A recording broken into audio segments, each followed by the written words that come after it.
Okay, good evening, everyone. Thank you for joining us. My name is Ryan Amato. I'm a recreation supervisor for camps and youth sports with the City of Falls Church Recreation and Parks Department. And you're here for the parent orientation for the Summer Fun Camp. Thank you for taking the time to join us this evening. Looking forward to talking about the camp with you, answering any questions you might have. We really appreciate it. I want to thank you again for all your patience the last few weeks and months as we've gone through the coronavirus pandemic. A lot of uncertainties running camp programs. We worked very hard, very diligently, everyone here involved with the department to make sure this could happen. And we're very excited to be able to offer it. We understand there's still some questions remaining. We're going to try to answer those for you the best we can, but we're glad you decided to stick with us this summer, and we look forward to welcoming your children to camp next week. When I go ahead, before I head and get started with the details of camp, I'd like to take some time to introduce the Summer Fun Camp staff that will be running the day-to-day operations of the camp. So I'm going to give them a little bit of time to introduce themselves to you. I'm going to start with Courtney Crawley, our summer camp director. Courtney.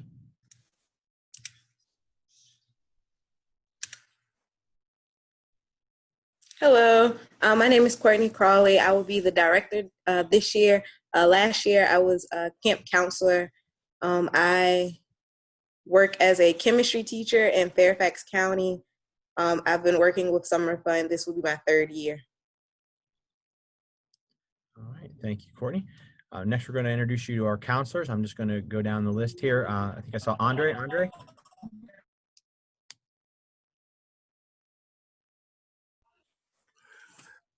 Good evening, everybody. My name is Andre. I have worked with the Recs and Park Department for 20 years and as part of the Summer Fun program for 16 years. And I will be a counselor this year.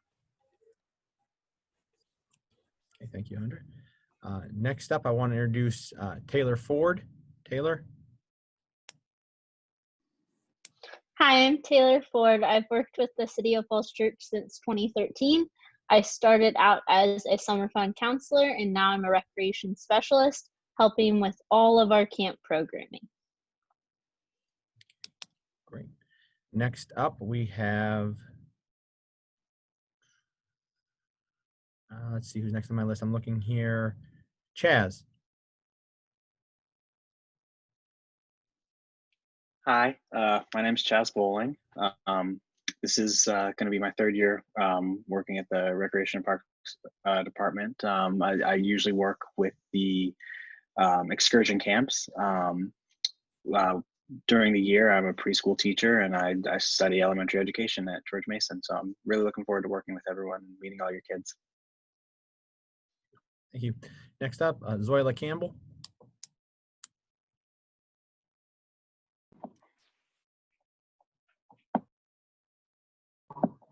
I don't know what happened. Okay. Go ahead, you're on.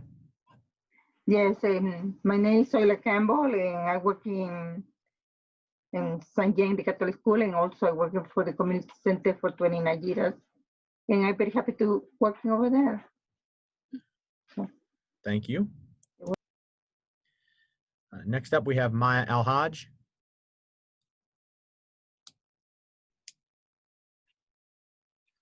Hi, I'm Maya. I've been with the rec center. I kind of grew up there, so I did all the camps when I was a kid. I was actually a summer fun camper for a few years when I was 6 or 7. I was also a CIT when I was 15 and 16. And this is my third full year as a counselor. Yeah, I'm excited. Thank you. Next up, we have Colleen McGinn. Hi, I'm Colleen. I'm currently a student at Virginia Tech studying elementary education, and this will be my third year as a counselor at the Summer Fun Camp at the City of Falls Church, and I'm excited to be back. Thanks. Next, I have Latoya Barnes.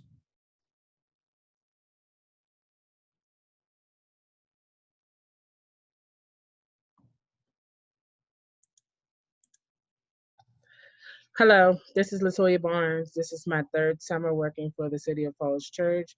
I am a special ed teacher for Fairfax County Public Schools, and it'll be a joy to work with your kids this summer.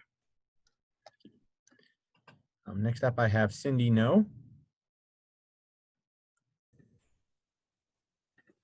Can you hear me? Hi, I'm Cindy. This will be my second year working here. I'm a student at James Madison University. I study biology and pre-med, and I'm really excited to see the kids this year. Next up, Katie Treachler. Hi, I'm Katie Treichler, and I'm a student at the University of Mary Washington studying psychology and elementary education. This is going to be my second year as a summer fun counselor, and I'm looking forward to working with your kids and coming up with creative, collaborative, and safe ways to spend the summer. Thank you. Next up, we have Isabella Betancourt. Hello, everybody. I am Isabela Betancourt. I worked last year as an extended care counselor, and this year I'll be a counselor. I'm very excited to meet you all. Next up, we have Annette Schlitt. Hi, I'm Annette, and I'm currently a student at James Madison University. I worked with extended care last summer, and I'll be helping out with summer fun as needed this summer, and I'm looking forward to hopefully seeing you all around. And last but not least, we have Danny Schlitt. Hi, I'm Daniel. I've worked with the city for about 3 or 4 years now. I actually just graduated college at small school outside of Philadelphia. So I'm excited to help where I can and see the kids running around and having fun this summer. Thank you very much. And that is our summer fun staff. Also joining us in the meeting tonight is the Deputy Director for the Recreation and Parks Department, Miss Amy Youngs. Hi, everyone. Welcome. Really glad to have you all on the call tonight. And Ryan and Taylor have done a lot of great work getting ready for this summer. So they deserve some great kudos. They've done a great job. And we have great staff, a lot of returning staff, and it's fantastic. So we're really looking forward to a great summer. Thanks. Okay, folks, so we're going to go ahead and dive kind of right into it. I think the best way to do it, I shared with you previously in an email. You may not have gotten it. It was a little late arriving. Our Summer Fun Parents Manual. I'll be bringing that up on the screen here in a minute so we can kind of follow along. I'm not going to necessarily read through it with you word for word, but we're going to kind of go through that as that's going to cover a lot of the content of the camp. And as we go through that, I'm going to try to highlight where things may be different from years past for those of you who are returning to the camp program, and we'll kind of highlight also the changes we've implemented into the camp to help with the coronavirus pandemic that we are in. All right, so we'll kind of go through that. That's going to, I think, like I said, by highlighting certain things and mentioning certain things, we'll be able to cover the content of camp. And then when we get through with that, I'll open it up for any questions from you all that might have questions. I'd like to save them to the end, but if you have something you really feel is important and can't wait, if you wouldn't mind putting it in the chat, and perhaps one of my staff members can monitor the chat and let me know if there's a question, because I can't really see the chat as well when I'm screen sharing. Okay. So I'm going to go ahead and bring up the manual here. Give me just 1 second.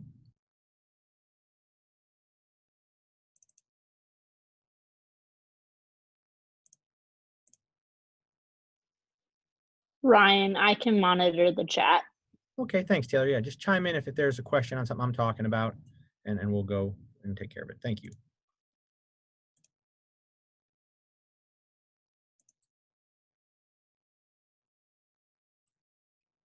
Okay.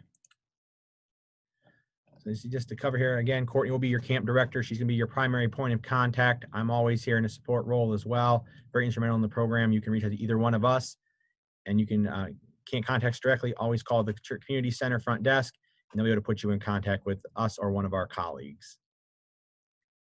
Next page, you'll find just kind of a general letter from me, opening things up, kind of recapping where we're at. I'm not going to read this. You can read this at your leisure. It's a reminder about tonight's meeting, that kind of a thing. I do want to highlight here in the middle, we do need some documentation from you, very important. You guys are probably familiar with it if you've been in the camp in years past, is the emergency information form. This gives us all the pertinent information about your child, name, address, phone number, contact information, any illnesses they may have, allergies, things of that nature. Most also important, it's going to indicate who will be doing pickup from your child, who has authorization to do that. And then, of course, we need to reach out to you in any case of emergency. It has that contact information. We do need that for every single camper. Can't attend camp without it. That's due Friday morning, There's a link here. You can just click on that. It's also in the email I sent. But if you could take some time at the end of the meeting tonight or very early tomorrow to get that submitted, we'd appreciate that. Also, another thing required possibly is if your child needs to take any medication during camp hours, there is a medication authorization form we'll need you to submit as well. And once we have that, we can properly administer the medication. Without the form, we cannot administer the medication. So if that's necessary, please accompany that, get that submitted as well, along with the emergency information form. Okay. So obviously, the purpose of our Summer Fun Playground Camp, we're going to provide a fun-filled summer for your child in a safe, supervised, welcoming environment. The staff you just met are going to lead activities in games, sports, arts and crafts, and typically field trips and swimming. As you'll see in the next paragraph, though, unfortunately this year, due to the pandemic that's going on and the current regulations and guidelines that are in place to ensure health and safety, we've had to eliminate the swimming and field trip portion of the program this year. Swimming is not practical right now in terms of what's allowed at pools, and also just the changing of clothing requirement and things of that nature is not something we can do safely at this time. So no swimming. And with field trips, social distancing in terms of transportation is very difficult to uphold right now. And also the places we would normally take the field trips to either are not accepting large groups right now, and also because there's some concern about cleaning and social distancing measures that would be in place at these locations, we can't guarantee health and safety, so we've had to eliminate those as well. So those are our big components of the program not taking place this year.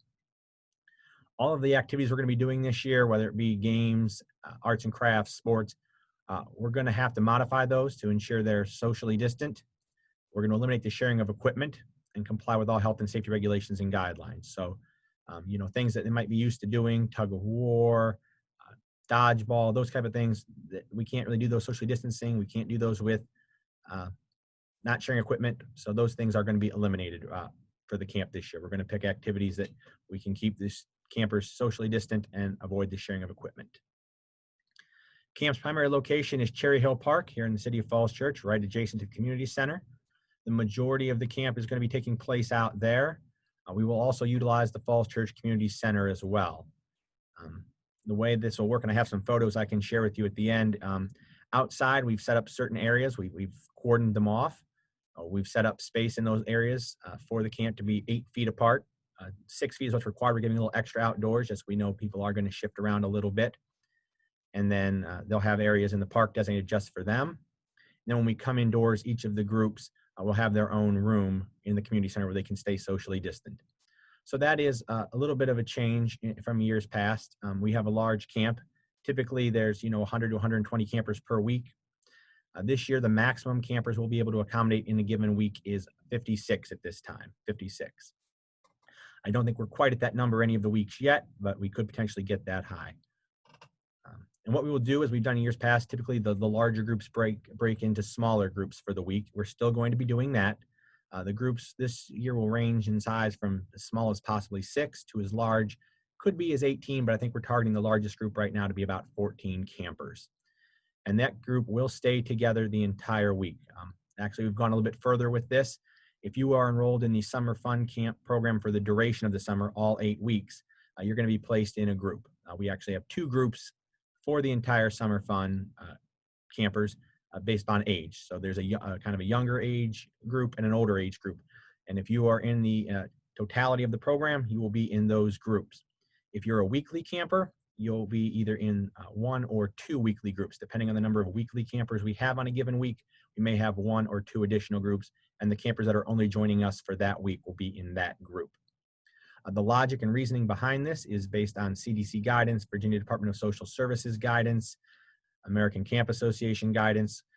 All of it is dictating that campers should stay as isolated as much as possible, not intermix with other campers, other camps.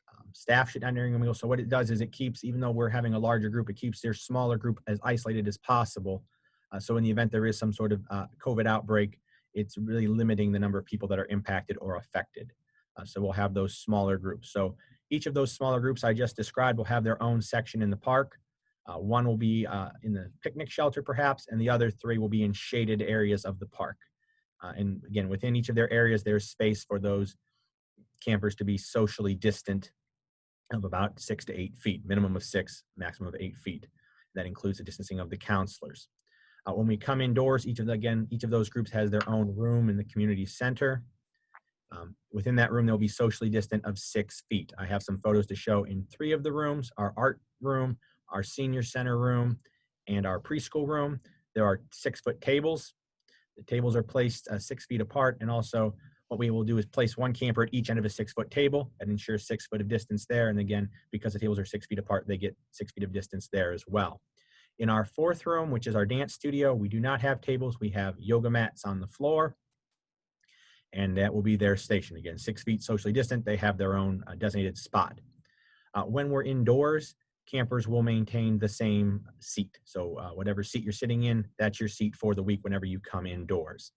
Outside, you'll have a spot if you want to rotate your blanket or spot around. We'll talk about the blankets in a minute. They can do that to have a little bit of variety. Ryan, we had a question. What are the age ranges of the groups? The age ranges of the groups, I can tell you, looking at our, and this is as of yesterday, early yesterday. Give me just 1 second here, guys. We are still taking some enrollments, finalizing enrollments, but based on what we had yesterday afternoon, for the entire summer, the first group is just shy of 6 years old to about 7.5 years old, that group.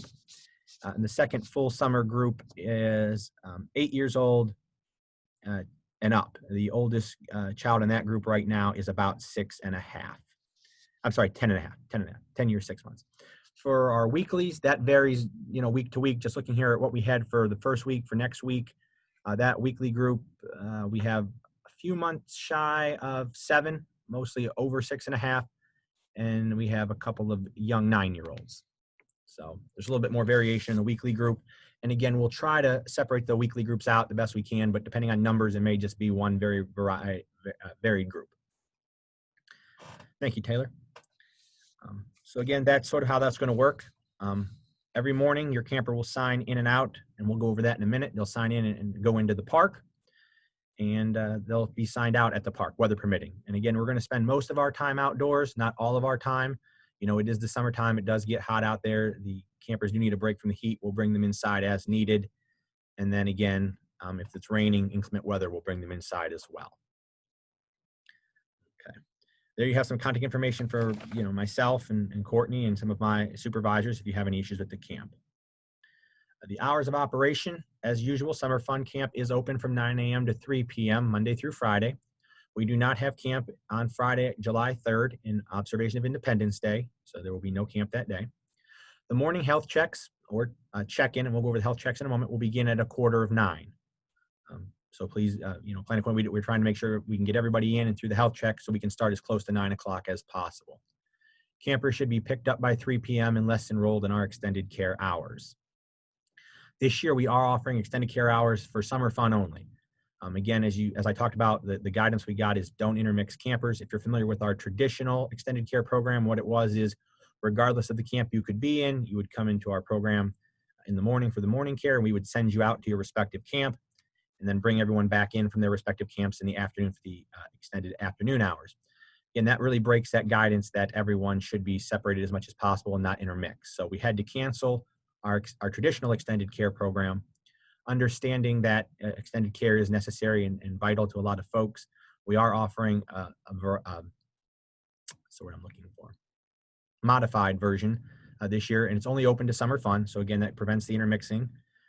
You will remain in your particular group. So if you're in, the entire summer younger age group and you need extended care, you will be in that group for your extended care hours, both early and late. You will not get to intermix with the other groups. Again, that breaks the purpose of keeping you as isolated as possible. The hours of extended care this year, 8 a.m. to 9 a.m. for the AM care, and from 3 p.m. to 5:30 p.m. for the PM care. This is a separate registration. If you're interested in it, you'll need to register, and a separate registration fee applies. I do want to mention this is a little bit different from our traditional extended care program in that it is not a structured program in terms of activity. Okay, in the past we would run through, offer a lot of games and activities. Again, with the socially distancing portion, that's a little bit more difficult. So it's going to be more supervised, independent care in this regard. So, we'd encourage your child to bring a book, coloring book, book to read. You know, typically we don't prefer to have electronics, but if you want to send them with an iPad or something of that nature, that understanding we are not responsible for items lost or stolen, but if you feel comfortable sending that with your child, they can certainly use that during this time. Our staff will be there to supervise, make sure they're staying socially distant, they're being cared for, but we're not really going to have any structured activity for them to participate in. They'll sort of be on their own for that, and we will just be supervising. So Ryan, we had 2 questions. okay, So great. the first one is, how do we re-enroll in extended care? Okay. That is available online through our camp's webpage.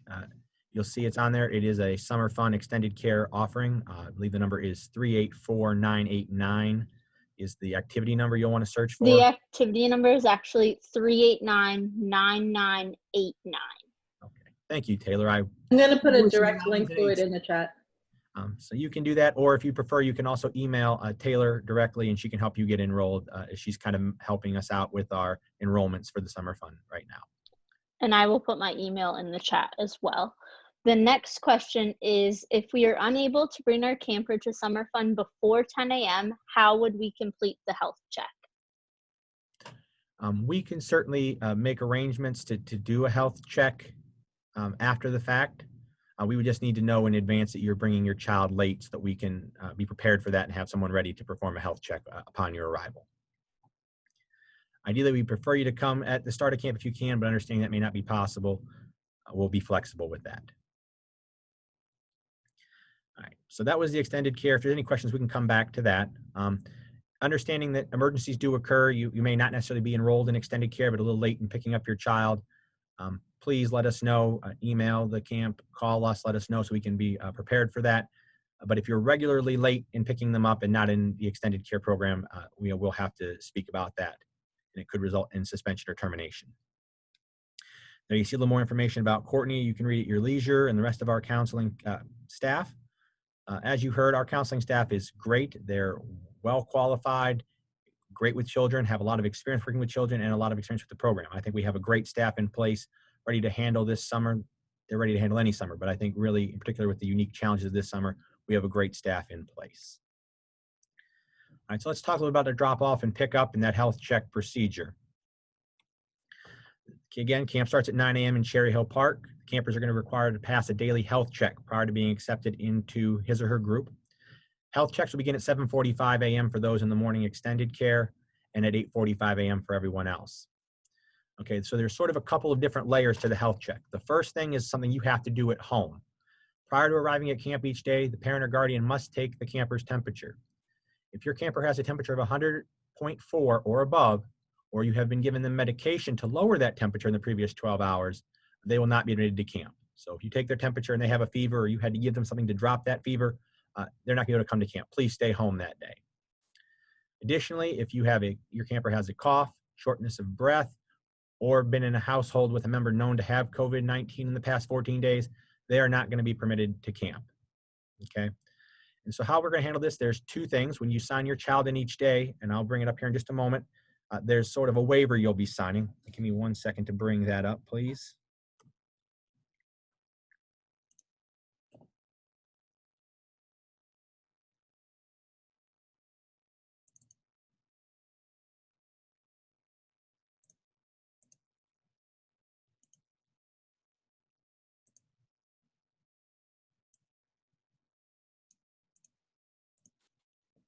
So you'll see here when you sign your child in each day, you're certifying a few things. One, that you've checked that your child's temperature and it was at 103 or lower.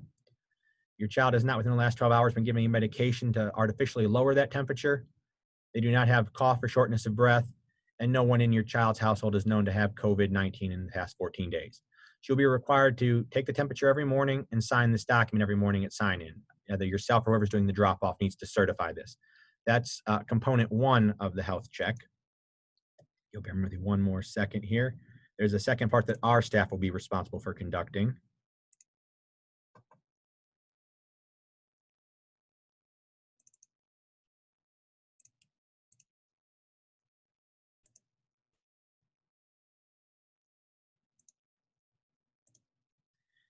And this is a visual check that our staff will take every day.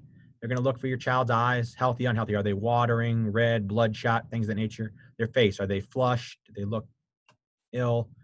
Clothing, you know, do they have, look like they have a runny nose or been sweating through it and all that kind of thing? And their behavior, you know, are they coughing, sneezing, wheezing? We're going to just say good morning to them. How's their voice? Is it clear? Are they coughing? Are they sneezing?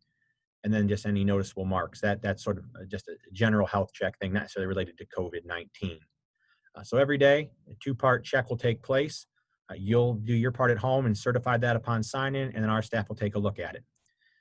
Failure to pass either your written sign confirmation or the visual check by our staff, your camper will be sent home that day and not able to enter the camp. I do want to point out that we do have a conversation scheduled, staff here at the rec center tomorrow, with a registered nurse whose job it is to advise health on daycare programs. We're just going to be doing one final review with her tomorrow in terms of our health check to make sure we're doing all the right things, there's nothing we should be adding, et cetera. So there is, you know, that may be subject to a minor change. If it is, we'll let you know, but we are about 98% sure what I just shared with you is the health check that will be taking place each day. Let's go back to the manual here. Give me just a second.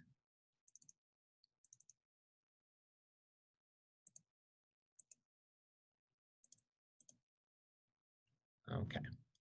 So that again is the sign-in check. You'll sign them in. They pass the check. They'll enter camp and go about their camp day. At sign out, there will be a sign out station out in front of our building. Again, your child's name will be on it. The person who's authorized to pick them up, whether it be yourself or anybody else on an emergency form that you've designated, we'll have that information. We'll know who's allowed to pick up your child. We'll be required to see a photo ID. So that person will give us a photo identification to say they are who they say they are. And then we will get your child from the camp and bring them up to the checkout center, and you will take them home. And I just want to clarify, the checkout spot will be the same spot as the morning check-in. It'll be out in the park again. Unless, obviously, the weather's bad, then we will let you know in advance and we'll be inside. Thank you, Amy. And I think this is a good time to point out two big things I'd like to mention. At this time, the community center here in Falls Church is going to be open only for the purposes of camp. All right, we are closed to the general public. The only people in our building are some essential employees and camp workers, along with your campers. So we're not open to the general public, and you as parents, you're not going to be authorized to enter the building either. The only time you would need to come into the building is in the case of an emergency for pickup or some other type of emergency. But other than that, we will be keeping you at the check-in station. Don't really foresee you coming into the park either. That might be a little more relaxed. We're outdoors, but definitely not coming into the building. So please understand that. The one exception to this, I do want to point out, for those of you who know, it is voting day next Tuesday here in the state of Virginia. Our site is a designated voting site in our gym, but we are taking measures to isolate the voting from the campers. Your campers will have no interaction with those coming in to vote. Okay. Written notes, again, which talks about if there's something out of the ordinary, if your child is leaving camp early, if they're walking or riding a bike to or from camp this year, can't really do that this year. I mean, you can certainly walk or ride a bike, but again, parent or guardian needs to be there to sign them in on the health check. So they won't be able to check themselves in this year as they have in past years. So that one doesn't really count. But again, if they're leaving early, please let us know so we can have the checkout prepared for them.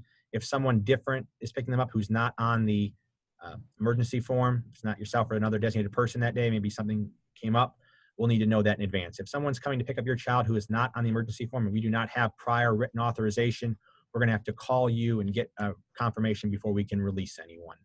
So again, if something out of the ordinary, please give us written notice in advance. Okay. Okay, meals. Children should bring a lunch daily. Microwaves and refrigeration are not available, so please plan their lunch accordingly, something that can be kept in a lunch box or a brown bag. Yeah, I love that we will keep them. Campers should bring one snack and drink for consumption for summer fun hours. So in addition to lunch, they can have one snack. Yeah. Beverages can be brought from home, but please not in glass containers.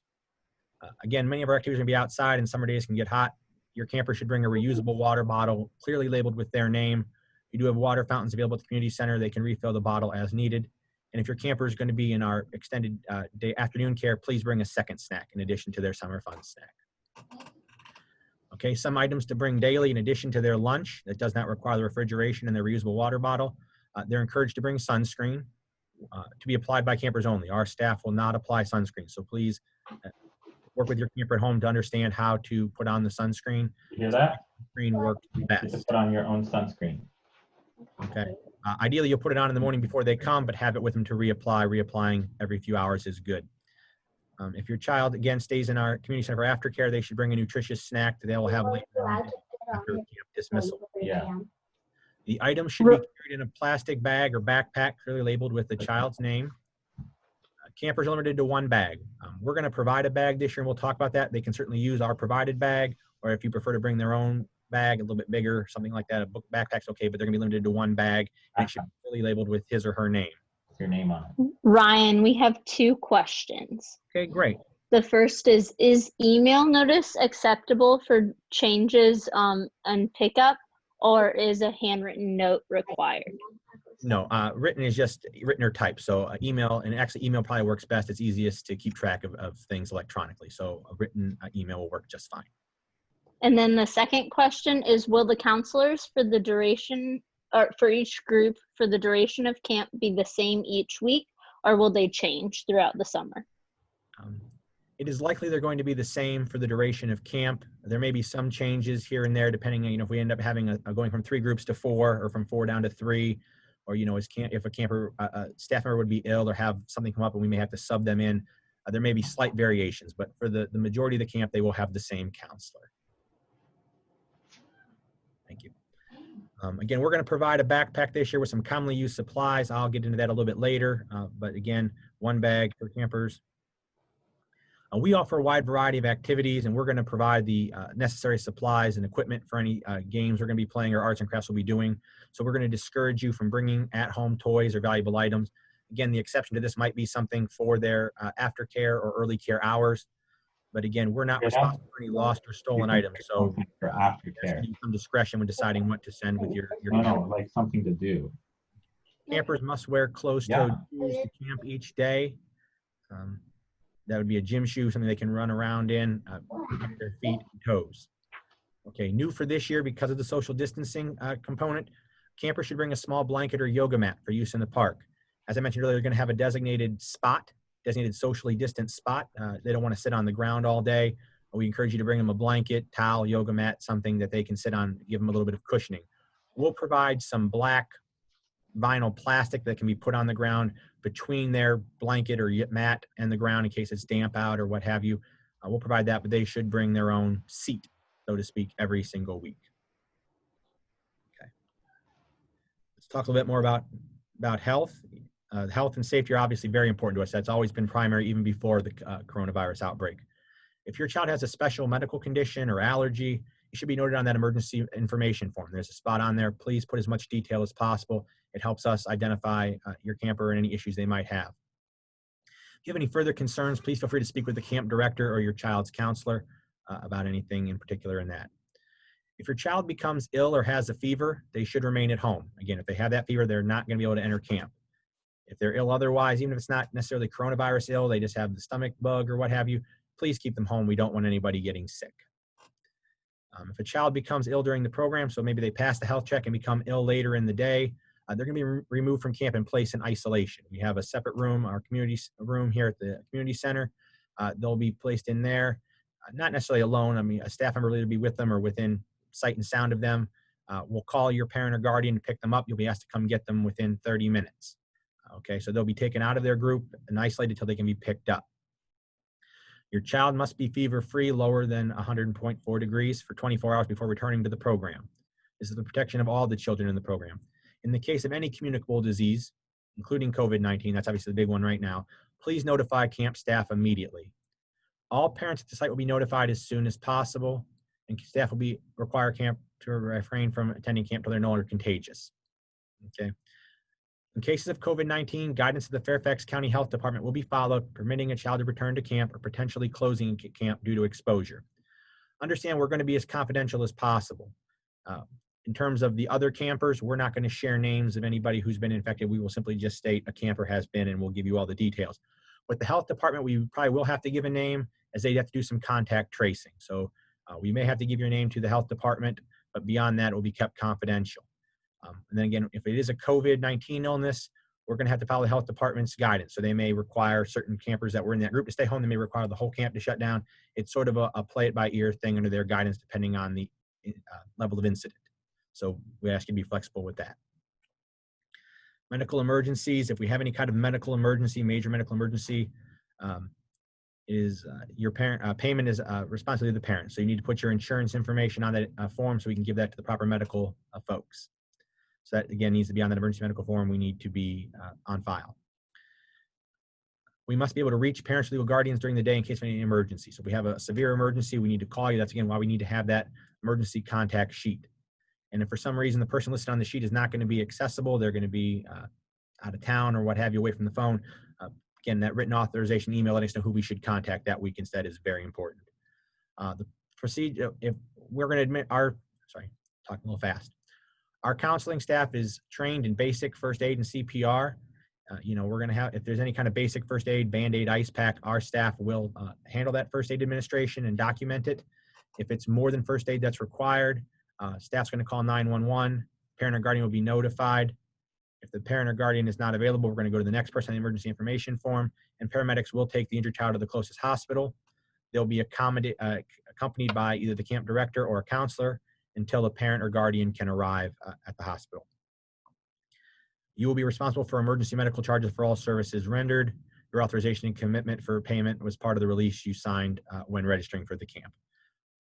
Falls Church employees are not permitted to transport injured parties in city or personal vehicles. So if they have to go to the doctor or hospital, the ambulance needs to be the form of transportation. If possible, please arrange medication administration to a time of day other than camp hours so that medicine can be taken at home. In the event your child needs to have medication during camp hours, you need to do the following. You need to communicate that need to a camp director. Again, that's that form, the medicine authorization form you'll fill out. And you'll put all those directions in writing on that form and turn that in ideally by June 19th, as soon as possible, definitely by the first day of camp. We don't have the form, we can't give the medication. We do have Ryan, can I jump in here for a second? Yes. Sorry. I want to note two quick things. One, on that form, it does require a physician's signature. So please do not wait until the last minute to get that filled out. But then, Ryan, I also want to bring up one thing I just realized is not in our parent handbook is the use of masks. So maybe we can, I don't know if you had that on your agenda, but talk about the expectations for masks. Sure. I actually had thought about that, but you're right. We did not put that in the handbook. It's actually, I think, in the end of the guidance. We'll talk about that. So masks, that's a good thing. Masks are a big thing. And we'll use the term face covering. It doesn't have to be necessarily a mask, cloth covering. And again, the mask and face covering guidance comes directly from the Virginia Department of Social Services, the CDC, and the state of Virginia. How this will work, masks are not required when outdoors as long as we're being socially distant of 6 feet. So when we are outside, the campers do not need to wear a mask and our staff does not need to wear a mask. However, if our staff is going to be getting closer than 6 feet to your child to give any kind of care, they will need to put a mask on, and also your child need to put a mask on as well. So anytime we're going to be closer than 6 feet outside, need to have a mask on. More than 6 feet apart outside, no mask is necessary. When we come indoors, our staff will have masks on and we'll be required to wear the mask regardless of the distance they're keeping. Inside, all staff. And that's not just camp staff. Myself and any other essential employees working in the building will have a mask on when in common areas.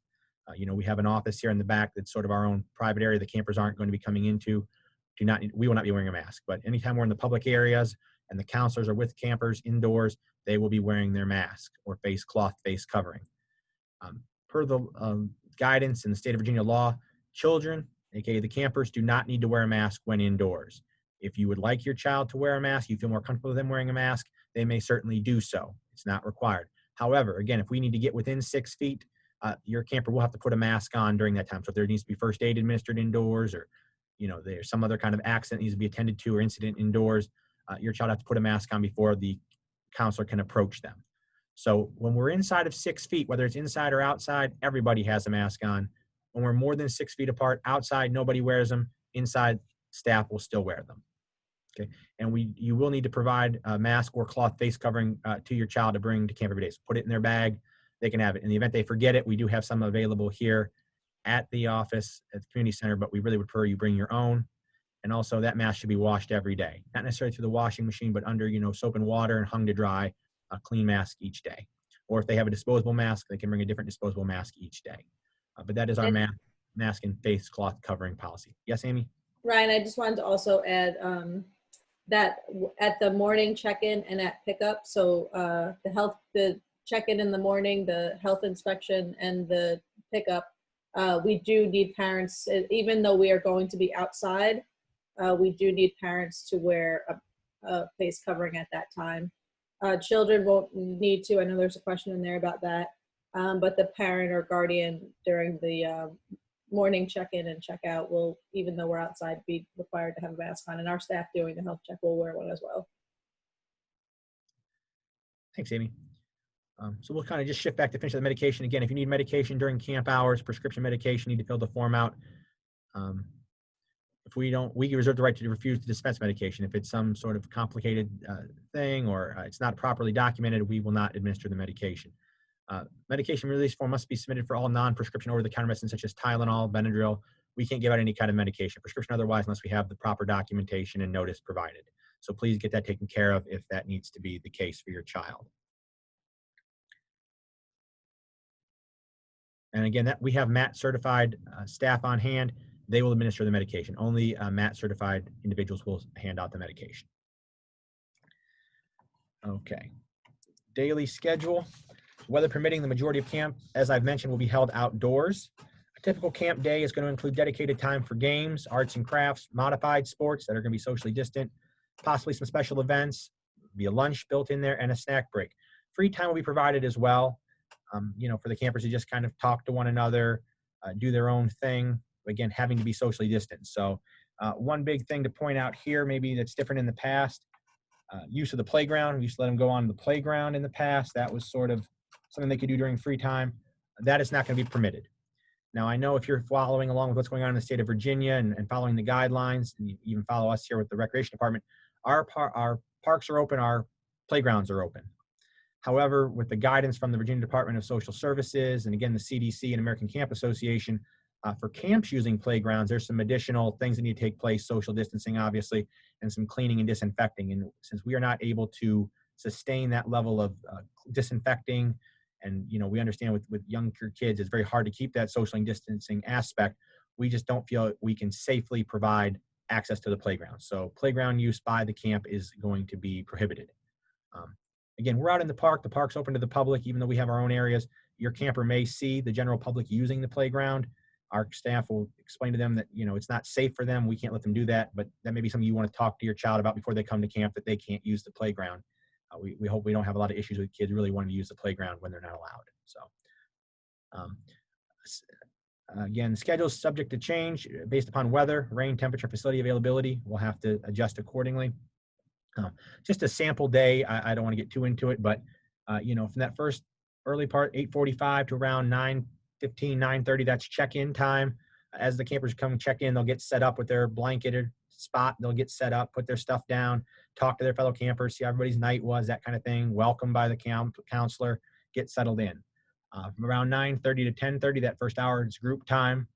That's when, at the beginning of the week, the counselor will go over the rules, and if there's any, when it's a weekly camp where there's new folks coming in, they'll talk and do introductions. And then we're going to go ahead and do an activity. That time might be a game or arts and craft type project that'll be related to the theme of the week. A little after 10:30, we're going to start with what we call lunch prep.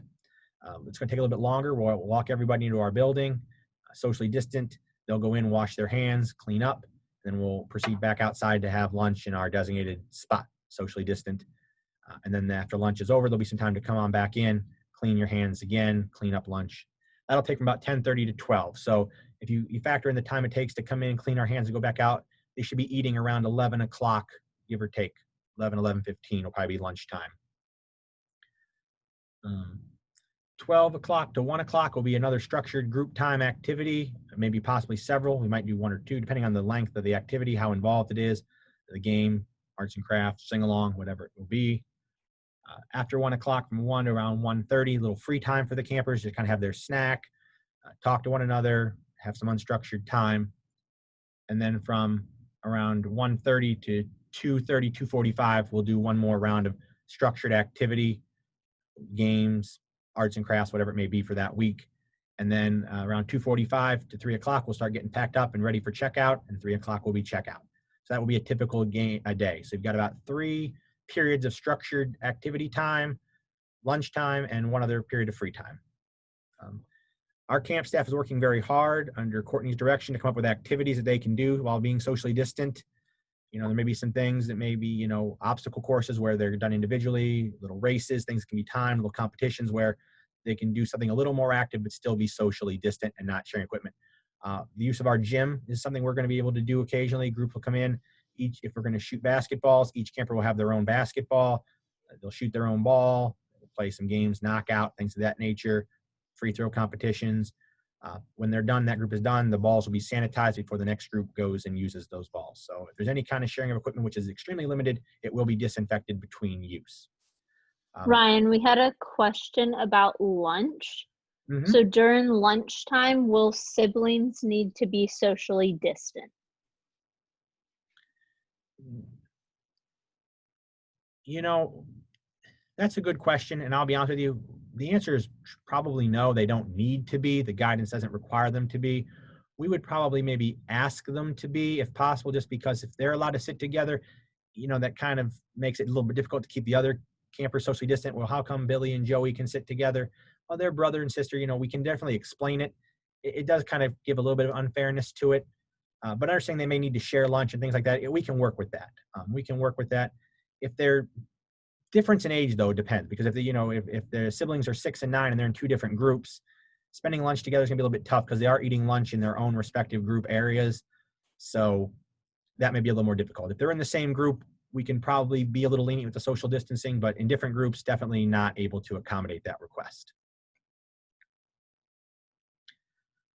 As I mentioned, Courtney and her staff are working very hard to come up with some games and activities and things that the campers will be doing throughout the summer. We do have a weekly theme each week, going to try to group those things together. These are, you can kind of see the weekly themes: Blast Off, Moving and Grooving, Under the Sea Pirates, Challenge Week. And the last week, we've traditionally done a talent show.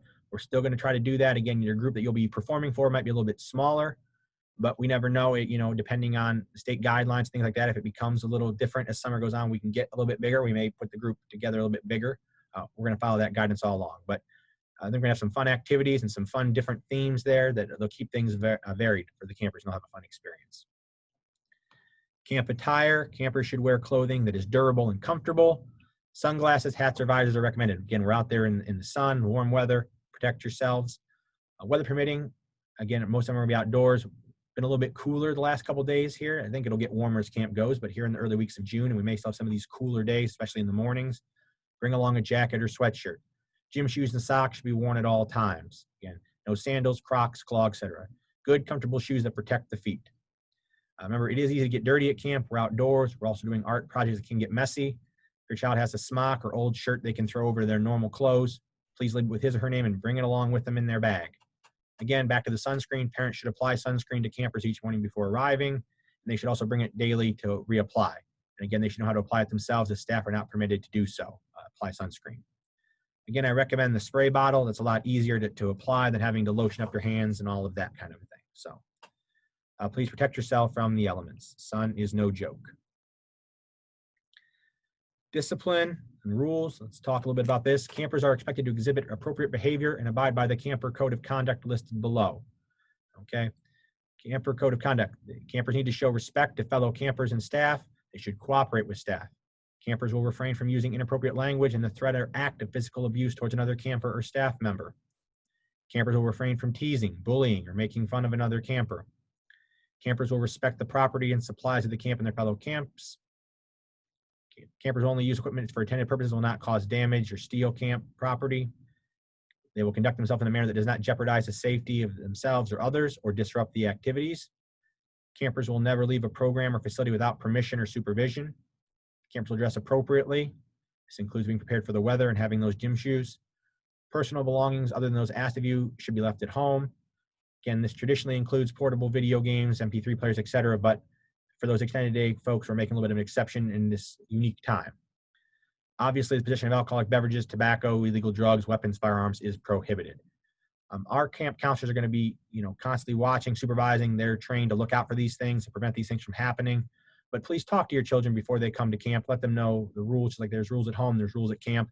Please help get them as familiar with the rules as possible and know what their expectations are prior to coming to camp. We'll review and of course enforce, but having that at home always is helpful. We will be using a positive approach regarding discipline. Again, we're going to periodically review those rules during the program session. Ideally, at the beginning of each week, we'll just give a reminder. If inappropriate behavior occurs, prompt resolution will be sought by counselors specific to the situation. So depending on the severity of the situation will be the method of discipline we administer. Conduct report forms will be used and parents are notified. So anytime we have any kind of issue, we're going to document. We're going to let you know what happened, how we dealt with it, and what was the result of our dealing with it. For severe things above or repetitive issues, we may suspend from camp and maybe terminate from camp, depending on the level of severity. All right. Camp director reserves the right to dismiss a participant who's endangering themselves or others.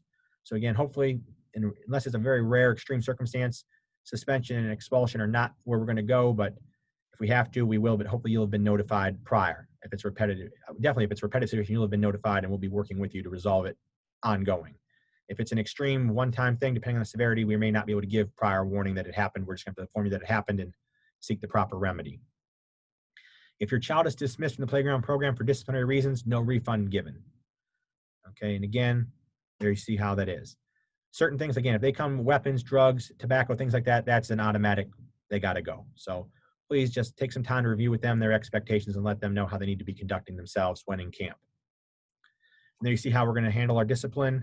We're going to talk to them on the first offense, notify you, the parent. We're going to fill out that report, send them home. Again, if it's a severe incident, might be termination or suspension.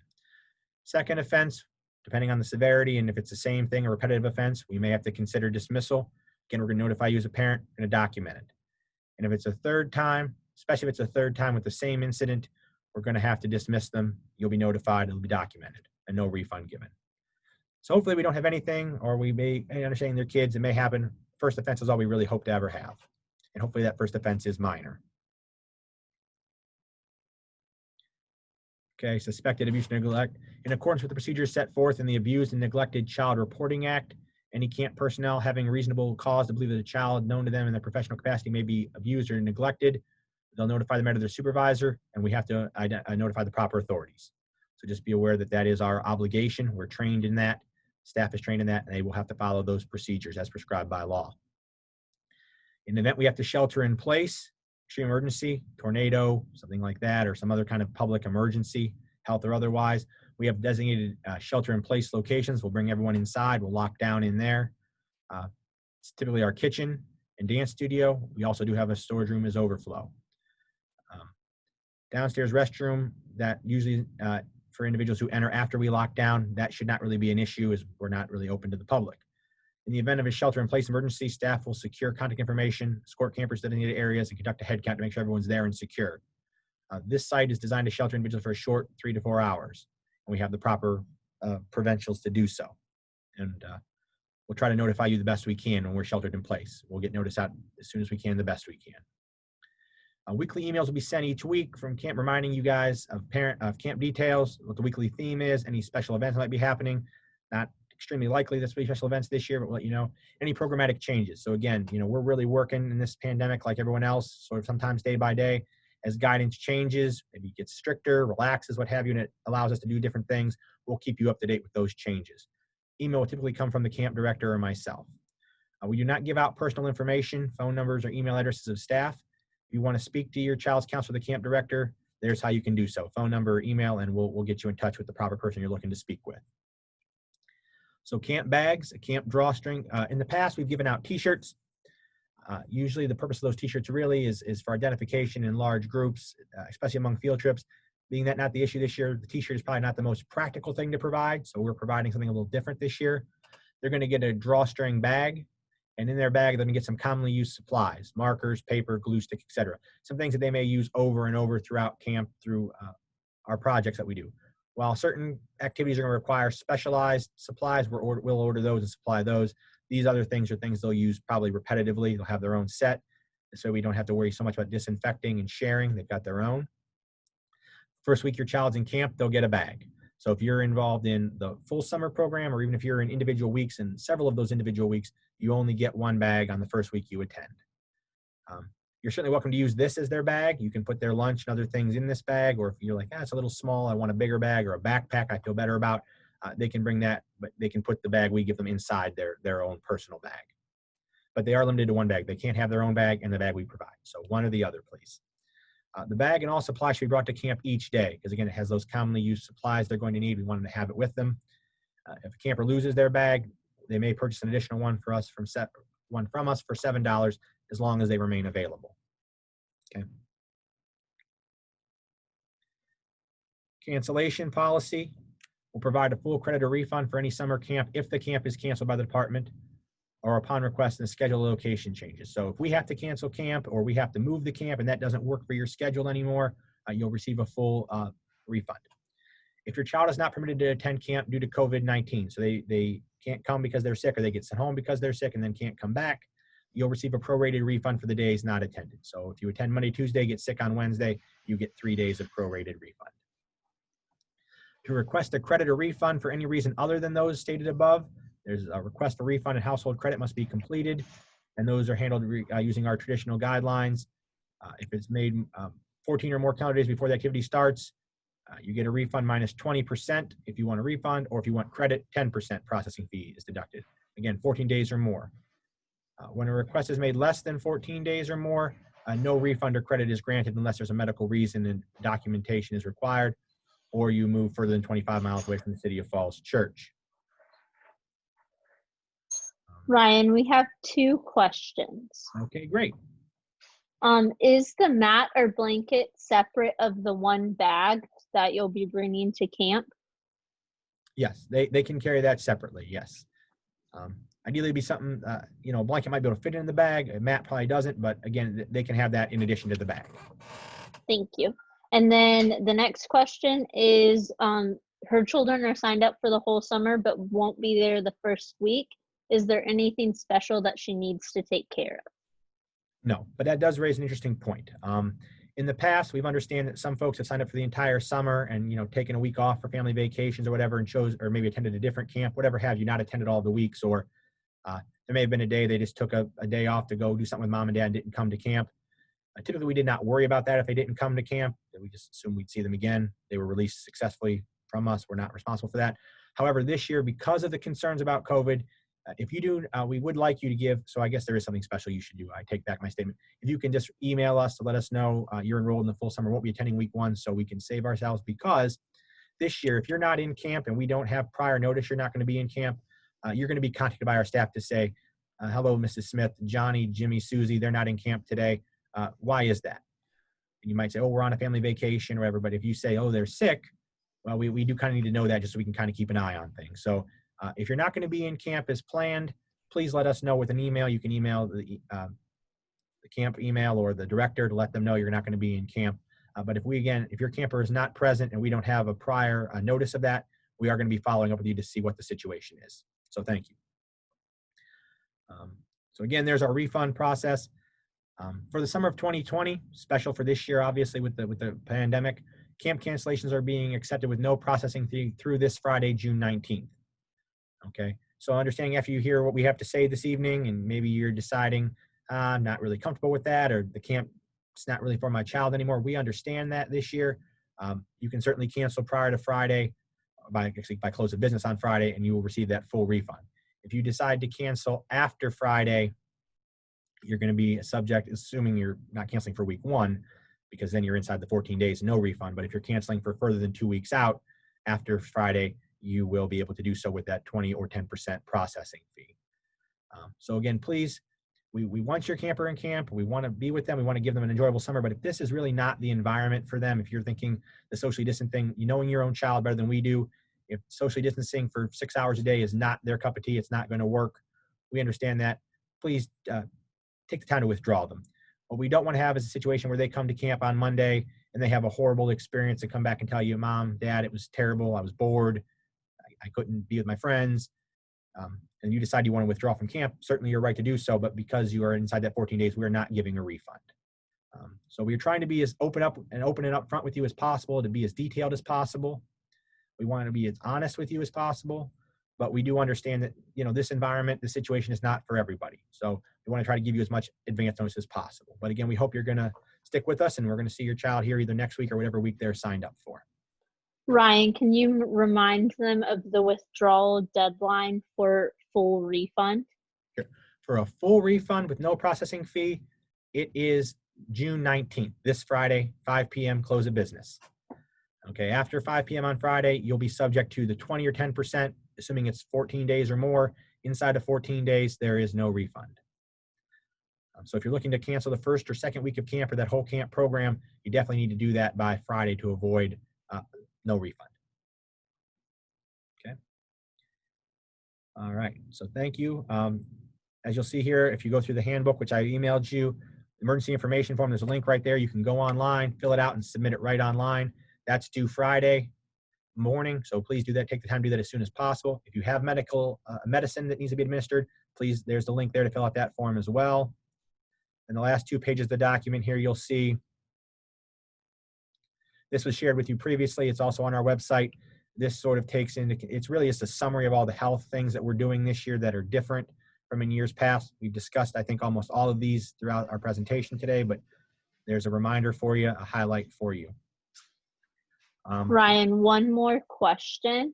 Sure. If they need to pick up their kids early, would they just email you or Courtney, or could they, or do they need to do that well ahead of time?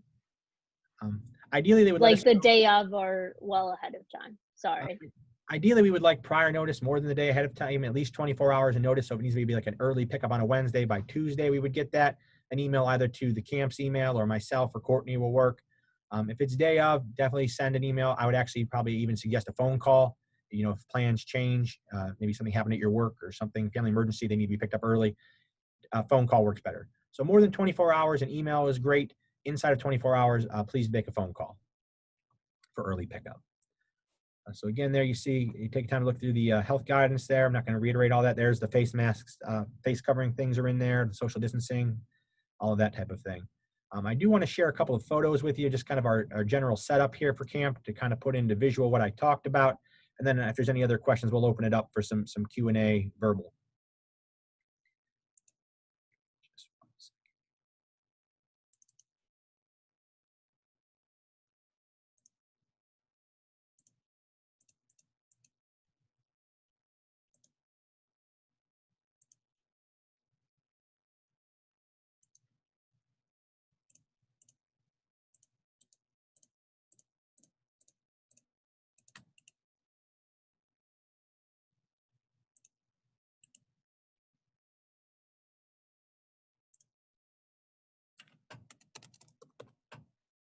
Ryan, we have one more question from the chat. Will children be able to purchase things from the vending machines? They can do that, yes. When they come inside for lunch, do their hand washing prior to lunch. The vending machines, soda machines are there. They can certainly do that. We don't make change. We don't have change available, so they'll need to bring their own dollars and coins. The machine only really takes dollar bills or silver. So please make sure your child has the appropriate money to purchase it. But yes, they can do that.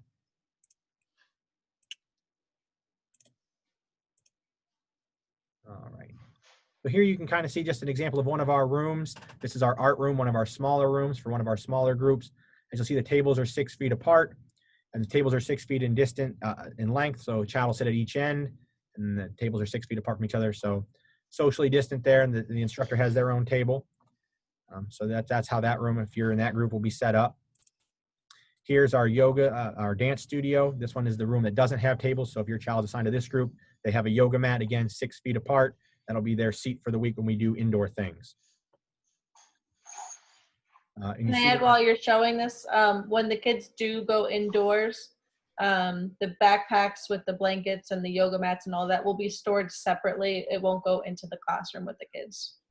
I actually have a photo of that in just a second. So as you see here, this is our general hallway area by the front desk. You're familiar with the community center, kind of leading into our teen center, and the bathroom is actually to the left in this photo. So you'll see there's those 6 feet socially distant dots. So when we come in to wash hands, they'll stand 6 feet apart until they can go into the restroom there. We had one question from the chat, Ryan. Okay. How big are the group sizes currently? I can tell you for week 1, and again, this is of yesterday, we still are finalizing some things, but for our entire summer group that is the younger age, looks like 12 in the younger age entire summer. In the older age entire summer, looks like 16 in that group. And then for our first week, the week 1 only group, we're at 6 right now. But that group can grow. And again, this was of yesterday. So these group, we may have some withdrawals, some additions off the wait list in the coming day between today and Friday. So those groups are subject to change. But again, 16 is really the max size group. We might go to 18, but I don't imagine that.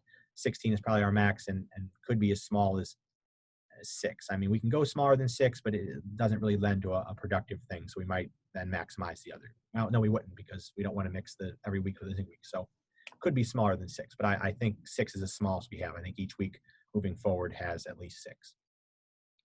So again, you see here, socially distant in the building. When we go to wash hands, use the restroom, everyone's staying 6 feet apart. Here you see one of our hallways leading to the art room. As Amy described, kind of you see there, the orange cones will be set there. Those are the designated spots. So when they come in from inside, they bring their backpack inside, they bring their mat or blanket inside, they'll put it there. It'll stay in the hallway, not bring that outside stuff inside. We want to keep the outside and inside as separate as possible, so they'll have a designated area there. So again, this is why we advise you not to bring too many valuables if you can avoid it. As while we do have staff, and again, the building's not open to the public, we can't be eyes on everybody's stuff all the time. Here outdoors, Cherry Hill Park, you'll see I talked about, we have these designated areas. This is just one of the 3 designated areas in the shaded area. It's a squared off area separated by tape. There'll be signs saying the area is reserved for summer fun camp only. And then within that squared off space, it's measured out so that each student or each camper will have their own spot to put a blanket or mat 8 feet apart from each other. And that includes room for the counselors as well. So everyone will have their little spot. They'll sit 8 feet apart within that square. And then these sections are well shaded and they're separated from each other. So this is one. There you see a second one there, third one there in orange. It's a little rainy today, so a little blurry. And then if we have a 4th group, or if we only have 3, one of those groups may use the pavilion, which you can kind of see in the background of this photo here, the pavilion over there for shelter. And that one was just kind of, you can see here's the red, greens behind it, and blues over by the volleyball court there. So they're spread out enough, but they're still kind of close enough together that if we need to kind of corral everybody, we can do so while still remaining socially distant. Another room, this is our, I'm looking at the room, this is, I believe, our preschool room. Downstairs, again, tables, these chairs will be moved around to each end of the table, but you'll see 6 feet apart at each end of the table, and then the tables are 6 feet apart as well. This is our senior center, one of the bigger rooms. This is probably where the larger group of 16 will be. Again, 6 feet at each end of the table, 6 feet apart. Here is just our stairs going from our front entrance down to the lower level. You'll see behind have cones separating each side of the stairs. One side is up, one side is down, and we've got some taped arrows there. Again, helping with social distancing of 6 feet and keeping close contact to a bare minimum. And that is all the photographs I have. So that is it. That is our camp in a nutshell, just how summer fun is going to work this year, start to finish, and incorporating all the fun coronavirus guidelines we have to do to ensure that. Again, it's a different kind of camp this year. We're doing it. Our goal, as I mentioned at the beginning, is to provide a healthy, safe, and quality camp. And that was one of the things we really worked on, Taylor and Amy and myself and the staff, that Courtney, that is focusing on now, is a quality experience. We didn't just want to do anything. We could have said, yeah, we can put anything together. We can have them come in and just read a book and watch them to provide that care, but that's not really what camp's about. Camp's about providing that quality, memorable experience for these campers. And we're going to do that in as safe a manner as possible, as healthy a manner as possible, and doing it as quality as possible. But understanding that, again, not for everybody. We want to be as open and honest about that. We're not going to be upset or hold grudges if you decide this is not the summer for you guys. But hopefully this answers a lot of the questions you may have had, makes you feel more comfortable about camp. Again, things may change. Hopefully things will get looser as things go on, as society goes. But, if you watch the news, we watch the news, you never know. Things may get tightened back up. And in that case, we may have to tighten it further, may have to shut things down. Hopefully not. I don't anticipate that being the issue, but, we do ask you to be flexible as things is changed throughout the summer. we're going to be as open as possible with you as things change. We're going to share that information with you. We're going to do what we have to do. So that being said, I think I've seen some chat pop up now. Taylor, are we all caught up? There's any questions, and then we'll answer the chat ones. And then we'll kind of ask anybody who wants to take themselves off mute. There is one in the chat.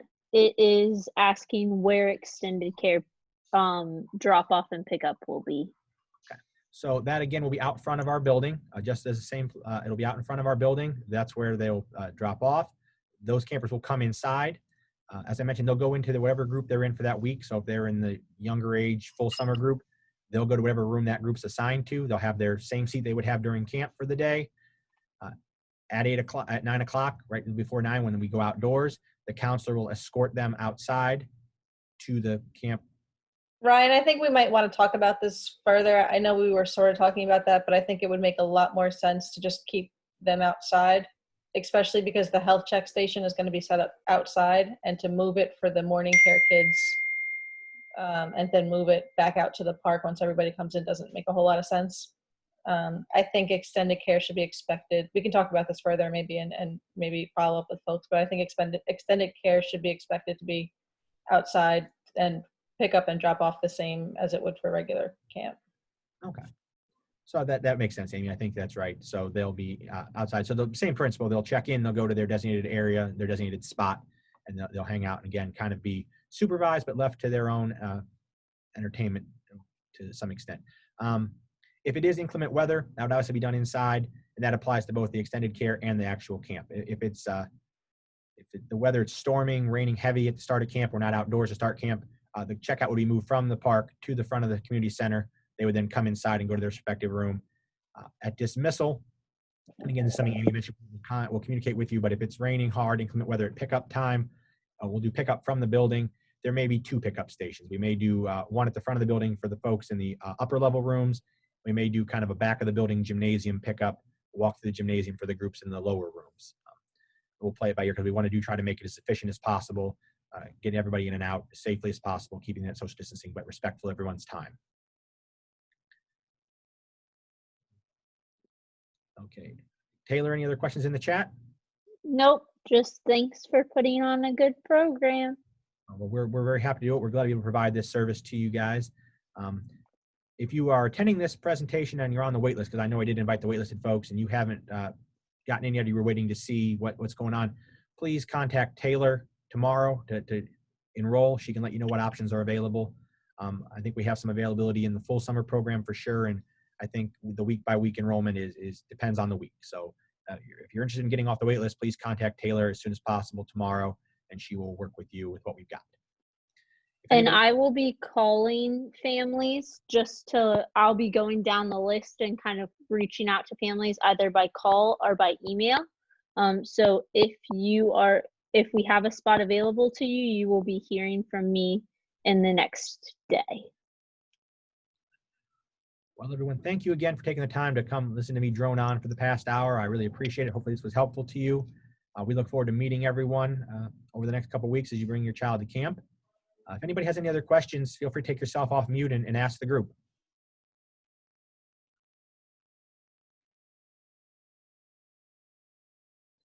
All right. Well, it seems like everybody's good. If you get done with this, you read through the manual, you reflect on something and have a question in the next day, later this evening, tomorrow, please feel free to email me, ramato@fallschurchpa.gov, and I'll be happy to answer your question. Oh, we do have a question coming in, it looks like.